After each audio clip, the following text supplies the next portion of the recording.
राधे राधे मित्रों, अधिक मास में एकादशी का बड़ा महत्व। बन रहे हैं दो शुभ योग।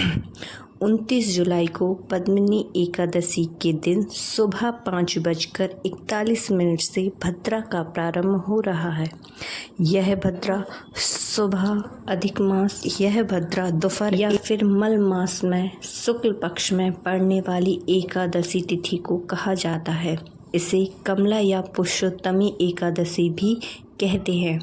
हिंदू पंचांग के अनुसार पद्मिनी एकादशी का व्रत जो महीना अधिक हो जाता है उस पर निर्भर करता है। अतः पद्मिनी एकादशी का उपवास करने के लिए कोई चंद्रमास तय नहीं है।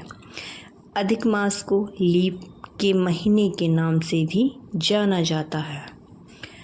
पद्मिनी एकादशी पूजा एवं व्रत विधि।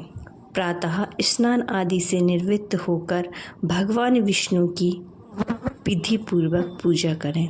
निर्जल व्रत रखकर विष्णु पुराण का श्रवण या पाठ करें। रात्रि में भजन कीर्तन करते हुए जागरण करें। रात में प्रतिपहर विष्णु जी और शिव जी की पूजा करें।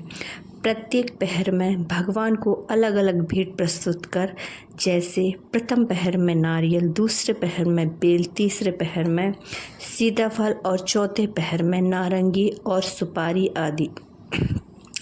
द्वादशी के दिन प्रातः भगवान की पूजा करें। फिर ब्राह्मण को भोजन कराकर दक्षिणा सहित विदा करें। इसके पश्चात स्वयं भोजन करें। पद्मिनी एकादशी का महत्व। ऐसा माना जाता है कि पद्मिनी एकादशी भगवान विष्णु जी को अति प्रिय है, इसलिए इस व्रत का विधि पूर्वक पालन करने वाला विष्णु लोक को जाता है तथा सभी प्रकार के यज्ञों, व्रत तथा तपों का फल प्राप्त कर लेता है। पद्मिनी एकादशी व्रत कथा। त्रेता युग में एक पराक्रमी राजा कीर्तवीर्य था। इस राजा की कई रानियां थीं, परंतु किसी भी रानी से राजा को पुत्र की प्राप्ति नहीं हुई। संतानहीन होने के कारण राजा और उनकी रानियां तमाम सुख सुविधाओं के बावजूद दुखी रहते थे। संतान प्राप्ति की कामना से तब राजा अपनी रानियों के साथ तपस्या करने चल पड़े। हजारों वर्ष तक तपस्या करते हुए राजा की सिर्फ हड्डियां ही शेष रह गई, परंतु उनकी तपस्या सफल न हो सकी। रानी ने तब देवी अनसुईया से उपाय पूछा। देवी ने उन्हें मल मास में शुक्ल पक्ष की एकादशी का व्रत करने के लिए कहा। अनसुईया ने रानी को व्रत का विधान भी बताया।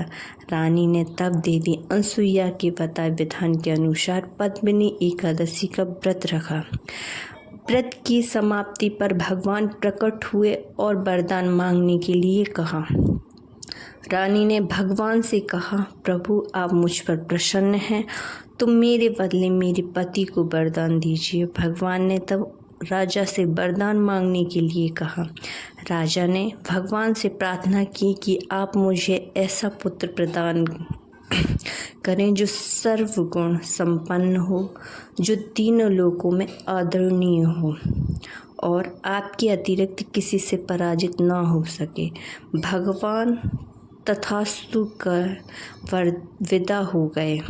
कुछ समय पश्चात रानी ने एक पुत्र को जन्म दिया जो कार्तवीर अर्जुन के नाम से जाना गया। कालांतर में यह बालक अत्यंत पराक्रमी राजा हुआ जिसने रावण को भी बंदी बना लिया था। ऐसा कहते हैं कि सर्वप्रथम भगवान श्री कृष्ण ने अर्जुन को पुरुषोत्तमी एकादशी के व्रत की कथा सुनाकर इसके महत्व से अवगत कराया था। जय श्री राधे।